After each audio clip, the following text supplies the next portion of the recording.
بلغ العلا بكماله كشف الدجى بجماله حسنت جميع خصاله صلوا عليه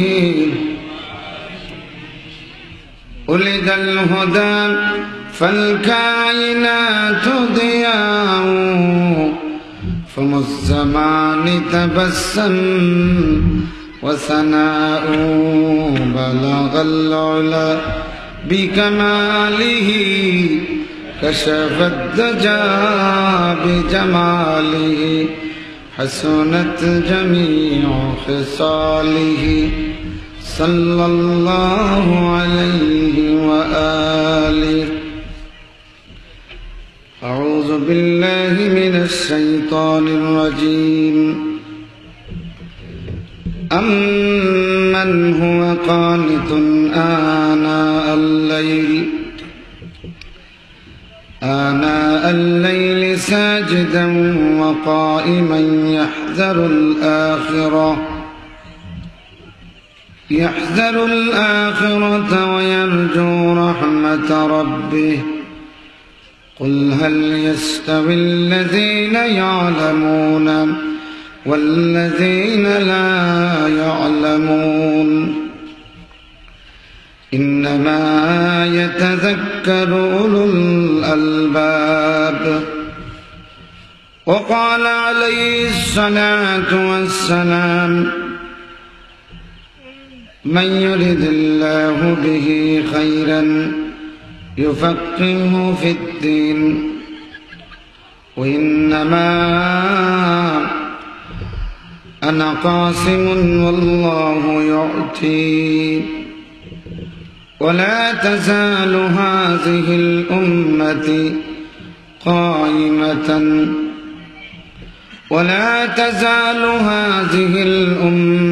قائمة على الحق على من أخلفهم حتى يأتي أمر الله.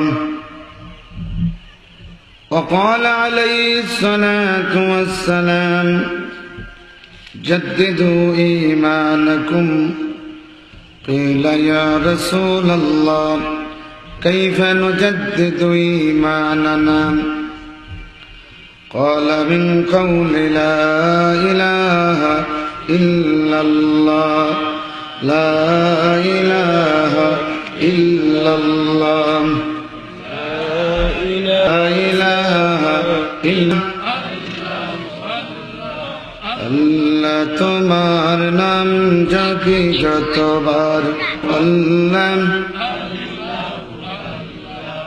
আল্লাহ তোমার কাছে কাঁদি যতবার পাই যেন সান্ত্বনা হৃদয়ে আমার অসীম দয়ার দান দিও বারে বার তোমার দরবারে ফরিয়াদ আমার তোমার দরবারে মিনতি আমার আল্লাহ আল্লাহ আল্লাহ আল্লাহ আল্লাহ আল্লাহ। বিভিন্ন বিদ্যাপীঠে অধ্যয়নরত জ্ঞান পিপাসু ছাত্ররা, পর্দার আড়ালের সম্মানিতা মা ও বোনেরা, আসুন আমরা আলোচনার শুরুতে সেই মহান রব্বুল আলামিনের দরবারে শুকরগুজার হই, যিনি আকাশ এবং জমিনের একমাত্র মালিক। সকলে গলা ছেড়ে জীবন্ত উচ্চারণে পড়ুন আলহামদুলিল্লাহ। লাকাল হামদু ইয়া রাব্বি কামা ইয়ানবাগি লিজালালি ওয়াজহিক ওয়া আযীমি সুলতানিক। সম্মানিত হাজিরিন, আমি আপনাদের সামনে সূরাতুজ জুমারের 9 নম্বর আয়াতে কারিমা তেলাওয়াত করেছি। আল্লাহ চাহে তো এর আলোকে আপনাদের সামনে আমি কিছু কথা বলবো। ওমা তৌফিকি ইল্লা বিল্লাহ আলাইহি তাওয়াক্কালতু ইলাইহি উনীব। সূরাটির নাম হলো সূরাতুজ জুমার। আয়াত নম্বর কত বলেছি? কত নম্বর আয়াত? 9 নম্বর আয়াত। আমি এই আয়াতের শেষ অংশ থেকে তাফসীর শুরু করব ইনশাআল্লাহ। আল্লাহ পাক বলেন, ইন্নামা ইয়াতাযাক্কারু উলুল আলবাব। বুধ শক্তি সম্পন্নরা, মর্ম উপলব্ধিকারীরাই আল্লাহর কিতাব থেকে উপদেশ গ্রহণ করে। জোরে কোন আমিন। এই যে উলুল আলবাব, আলবাব শব্দটি লাব্বুন শব্দ থেকে, আরবিতে লাব্বুন মানে হলো যে কোনো বস্তুর দুনাল কাশরি, সাল পরে তার মূল অংশ যেটা, এটাকে ওই বস্তুর লাব বলা হয়। উদাহরণ দিলে বুঝবেন। গাছের বাহিরের আবরণকে আমরা কি বলি? বাকল, সাল বলি, ঠিক না? সালের নিচে কি থাকে? সালের নিচে আরেকটা জিনিস আছে না? পলক থাকে। পলকের নিচের তাকে কি বলা হয়? হাড় বলা হয়। সিলেটি ভাষায় কি? হাড়। আরবিতে লাব্বুন মানে হলো হাড়। উলুল আলবাব মানে অনেক বুধ শক্তি সম্পন্নওয়ালারা, অনেক হাড়ওয়ালারা। সুবহানাল্লাহ বলেন। তাহলে আল্লাহ পাকের কিতাব থেকে উপদেশ গ্রহণ করে যারা, আল্লাহ বলেন যাদের বুধ শক্তি আছে, যাদের ভিতরে হাড় আছে, এই সার মর্ম উপলব্ধিকারীরাই, সারওয়ালারাই আল্লাহর কিতাব থেকে উপদেশ গ্রহণ করে। কোরআনের কিছু শব্দ আছে, এই শব্দগুলির মানা বুঝলে কোরআন বোঝা সহজ হয়। এখন আপনারা বলেন যে 3 বের একটা গাছ আর 10 বের একটা গাছ, সাইজে বড় কোনটা? 10 বের। এখন আসেন আমরা এই দুইটার মধ্যে মূল্য নির্ণয় করি। 3 বের যেটা, এইটার ভিতরে হাড় আছে, আর 10 বের যেটা, এইটা হাড় নাই। এখন এই দুইটা বৃক্ষ যদি বাজারে বিক্রয় হয়, মূল্য কোনটির বেশি হবে? 3 বেরের মূল্য বেশি হবে। 10 বের মোটা না 3 বের মোটা? আগে দেখলাম একটা মোটা আর একটা 3 ভাগের 1 ভাগ ছোট, কিন্তু মূল্য বেশি 3 বেরের। কারণ কি বলেন না? কারণ কি? হাড়ওয়ালা বৃক্ষ সাইজে ছোট হলেও এইটার মূল্য, ক্রয় মূল্য বেশি, বিক্রয় মূল্য বেশি। আর হাড়বিহীন মোটা বট গাছ, এইটার মূল্য ওইটার চেয়ে কম। এর কারণ কি?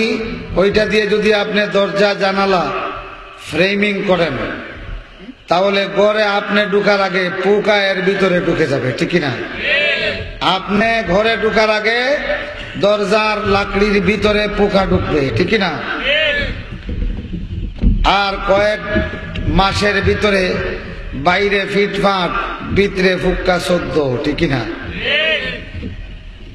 আমার বন্ধুরা, আমার ভাইরা, এই পৃথিবীর বস্তুতে যেই রকম হার না থাকার কারণে হারওয়ালা বস্তুর মোকাবিলায় এইটার মর্যাদা তারতম্য আছে, ঠিক মানুষের মধ্যেও এইভাবে হারওয়ালা হার ছাড়া মানুষ আছে কিনা? বলেন আছে কিনা? তো যার ভিতরে হার নাই তার কি নাই? মূল্য নাই। যার ভিতরে হার আছে সে সাইজে ছোট হলেও তার মূল্য আছে কি নাই? এই মূল্য কে দিয়েছেন? এখন আসেন, উলুল আলবাব কাদেরকে বলা হয়? যদি প্রশ্ন করেন তাহলে এই সূরারই পরবর্তী 17 নম্বর আয়াত আল্লাহ পাক বলে দিচ্ছেন। 18 নম্বর আয়াত, الذين يستمعون القول فيتبعون أحسنه أولئك الذين هداهم الله وأولئك هم أولو الألباب। সুবহানাল্লাহ, আল্লাহ পাক উলুল আলবাবের পরিচয় দিচ্ছেন। الذين يستمعون القول فيتبعون أحسنه,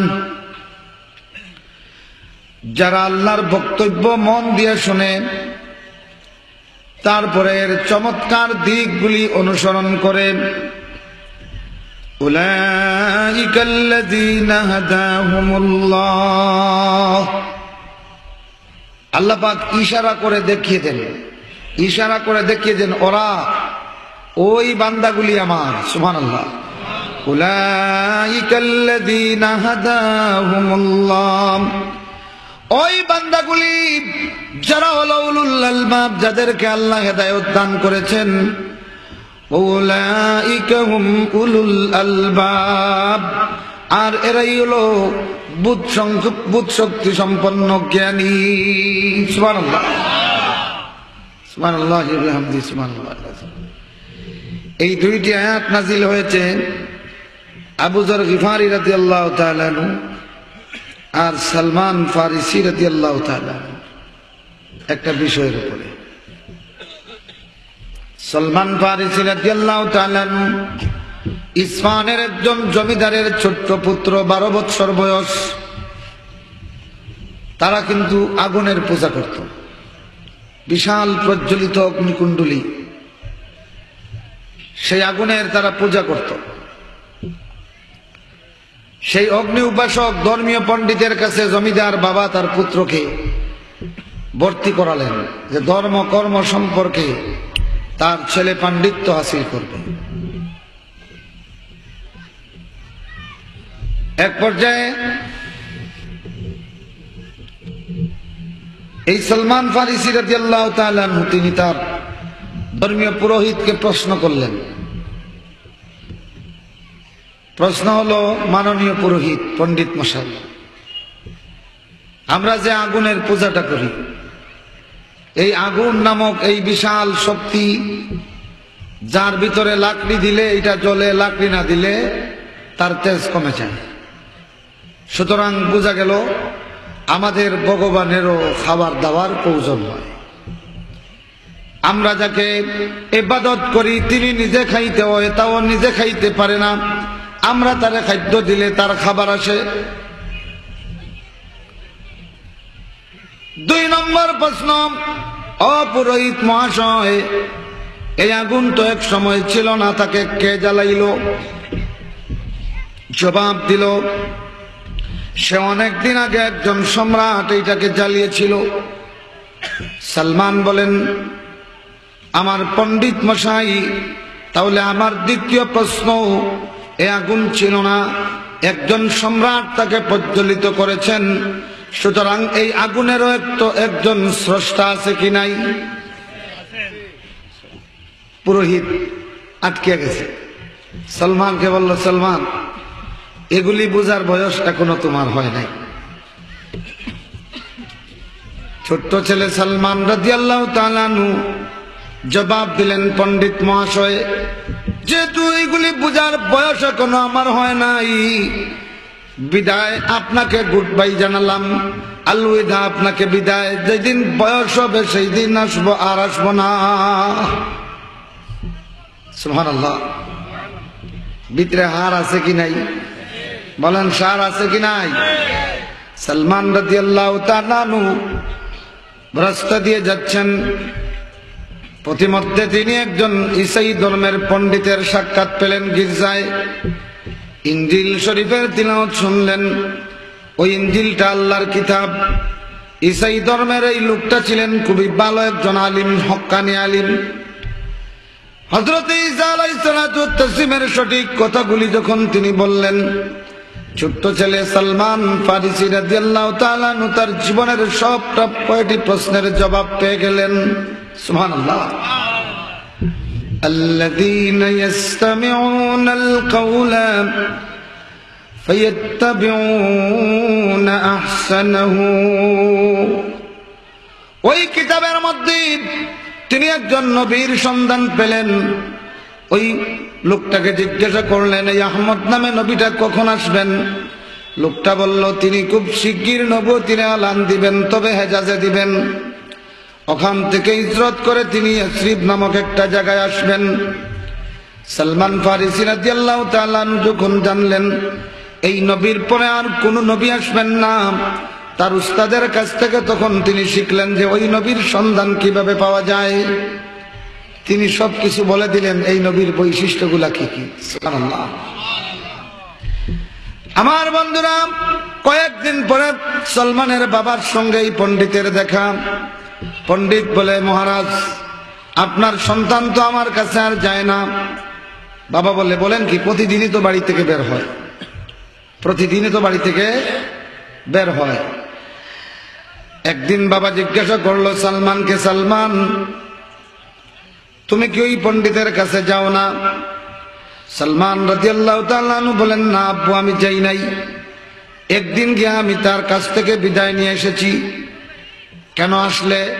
সালমান বলেন, আব্বা আমি তাকে দুইটা প্রশ্ন করেছিলাম এই আগুন সম্পর্কে।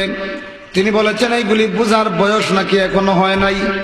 আব্বা বলো তো দেখি, যে এইগুলি বুঝার বয়স হয় নাই, তাহলে আমি কেন যাব? বয়স হইলে যাবো। সুবহানাল্লাহ। বয়স হলে যাব। আমার বন্ধুগণ, আমার ভাইরা, বাবা খুব ক্ষিপ্ত হয়ে গেল। বলস কি তুই তাহলে প্রতিদিন বাড়ির থেকে বের হইয়া কোথায় যাস?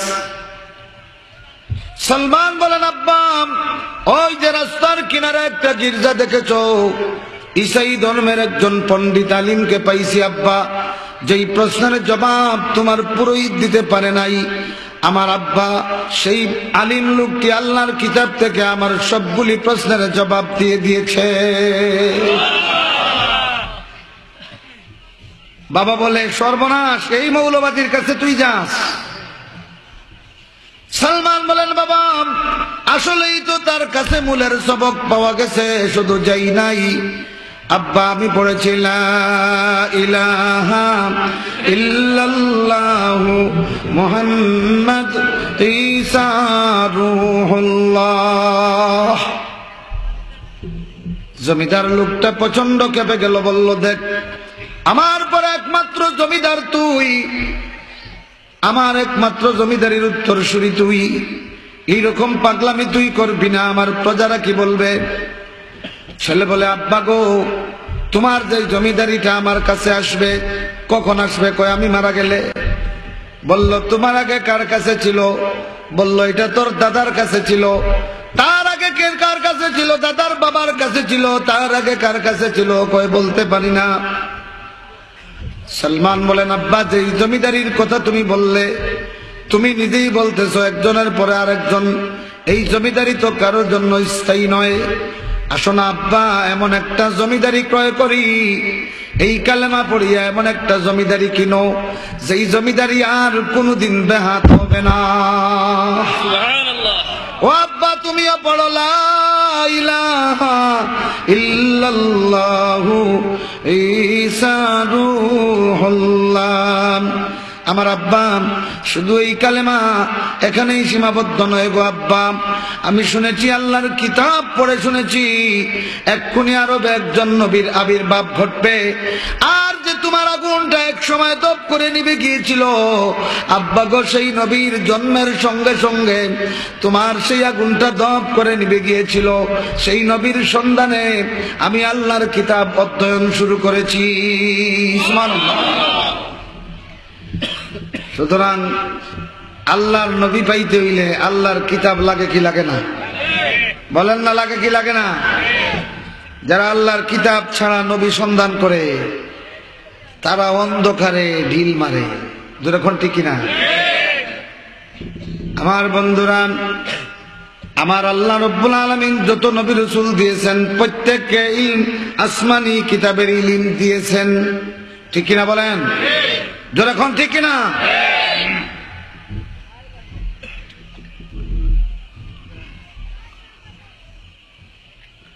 হযরত সালমান ফারিসি রাদিয়াল্লাহু তাআলা আনহুর উপর বাবা খেপে গেল। চামড়ার একটা চাবুক হাতে নিয়ে ছোট্ট বাচ্চাটারে আঘাত শুরু করলো। সমস্ত শরীরে আঘাতে আঘাতে মাথা থেকে পা পর্যন্ত জর্জরিত হয়ে গেলেন সালমান রাদিয়াল্লাহু তাআলা আনহু।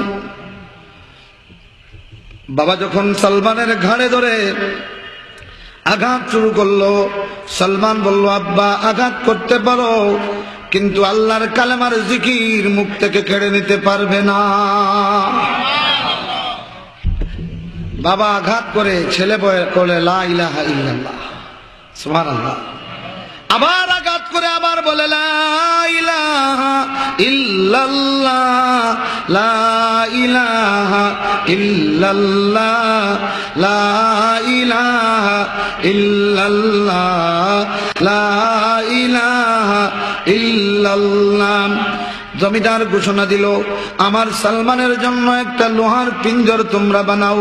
বানানো হলো একটা লোহার খাঁচা। সেই লোহার খাঁচার ভিতরে বন্দী করা হলো, হাতে শিকল পায়ে শিকল, ছোট্ট বালক সালমান। আর মা জননী কান্দে। সালমান বলে, তুমি কাঁদলে কি হবে? তামাম দুনিয়ার মানুষ যদি কেঁদে কেঁদে বলে সালমান রে ঈমান ত্যাগ কর, আমার মা জননী হাজারো মায়ের চোখে পানি আসতে পারে, সালমান কালিমা ছাড়বে না। দরওয়াজায় একটা দারওয়ান দিছে, পাহারাদার জল্লাদ। রাত যখন গভীর হয়ে গেছে, প্রচন্ড ব্যথায় যখন শরীরটা কুকড়ে গেছে, পায়ে শিকল লাগানো, হাতে শিকল বাঁধা, সমস্ত শরীরে রক্তের দাগ লাগানো, সমস্ত শরীরটা ফুলে গেছে। সালমান রাদিয়াল্লাহু তাআলা আনহু শেষ রজনীতে এই লোহার খাঁচার পিঞ্জরে বসতেও পারে না, বাঁকাজ হইতে পারে না। লোহার শিকল ধরিয়া সালমান রাদিয়াল্লাহু তাআলা আনহু পড়ে লা ইলাহা ইল্লাল্লাহ, লা ইলাহা ইল্লাল্লাহ, লা ইলাহা ইল্লাল্লাহ। বাইরে থেকে দানোয়ান বলে, ওরে জমিদার পুত্র, একটা বারের তোরে তুই বল এই নতুন ধর্মটা ছেড়ে দিবে। আমার তোর দুঃখ দেখিয়া নিজের বুকের পানি, চোখের পানি রাখতে পারি না। খোদার কসম সালমান রে, আমি তোরে জেলখানা থেকে মুক্ত করে দিব। সালমান বলে, ও আমার প্রিয় ভাই জল্লাদ রে, আমি তো অনেক আগে মুক্ত হয়ে গেছি। সুবহানাল্লাহ, আমি মুক্ত পাখি হয়ে গেছি। বিশ্বাস কর, যখন কালেমা জিকির শুরু করে দিই, আমার মনে হয় এই লোহার খাঁচা সহ তামাম সাত আসমানে তোর সালমান উড়াল দিতেছে। কয় তাই নাকি? সালমান বলে, তুইও যদি মুক্তি চাস তাহলে আমার সঙ্গে পড়ে দেখ, আল্লাহ তোর মুক্তির ব্যবস্থা করে দিবেন। সারাটা জীবন ধরে আমার বাবার আজ্ঞাবহ হয়ে থাকলি, সারা জীবন ধরে তুই জমিদারের কৃতদাস হয়ে থাকলি, ওরে আল্লাহর বান্দা, যদি আমার মতো তুই এই কালিমা পড়স তাহলে তোর চিরমুক্তির একটা পথ আল্লাহ করে দিবে। সালমান বলেন, দেখোস না, লোকটা বলল, তোর কি ব্যথা লাগে না? কয় না, আমি যখন আল্লাহর জিকির শুরু করি আমার শরীরে আর কোনো ব্যথা লাগে না। সুবহানাল্লাহ।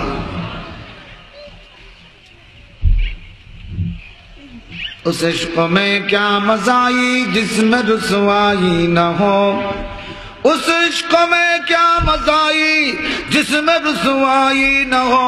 मैं मुझको दे दिया ले गया तू बाक़रारी, बेक़रारी दे दिया। इश्क बाजी बुत परस्ती ही मेरा दरकार नेस, हर रगे में। লোহার খাঁচা পিঞ্জরকে আল্লাহর এমন একটা বিপ্লব ঘটালো, লোহার পিঞ্জরকে সে বিজয়ী করে ফেললো। আমার বন্ধুরা, আমার ভাইরাম, কয়েকদিন যেতে না যেতে ওই কৃতদাসটাও সালমানের সঙ্গে পড়ে লা ইলাহা ইল্লাল্লাহ, লা ইলাহা ইল্লাল্লাহ, লা ইলাহা ইল্লাল্লাহ। কয়েকদিন পরের ঘটনা, বাবা একবার রাতের আঁধারে জেলখানা দেখতে আসলো। মা বলল, যাও না, পাগল পুত্রটার অবস্থা কি?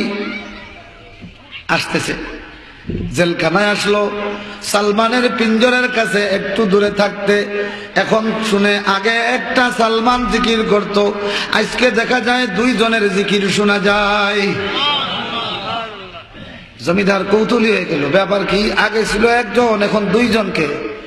একটু জানালা দিয়া গলা বাড়াইয়া দেখে ভিতরে পাগল ছেলে সালমান জিকির করে, আর বাইরের খাঁচায় ধরিয়া তার পাহারাদার চোখের পানি চাড়িয়া আরো জোরে জোরে কয়, লা ইলাহা ইল্লাল্লাহ, লা ইলাহা ইল্লাল্লাহ। আমার বন্ধুরা, আল্লাহ রাব্বুল আলামিন বলেন, আল্লাযীনা ইয়াসতামিউনাল কাওলা ফায়াত্তাবিউনা আহসানাহু উলাইকাল্লাযীনা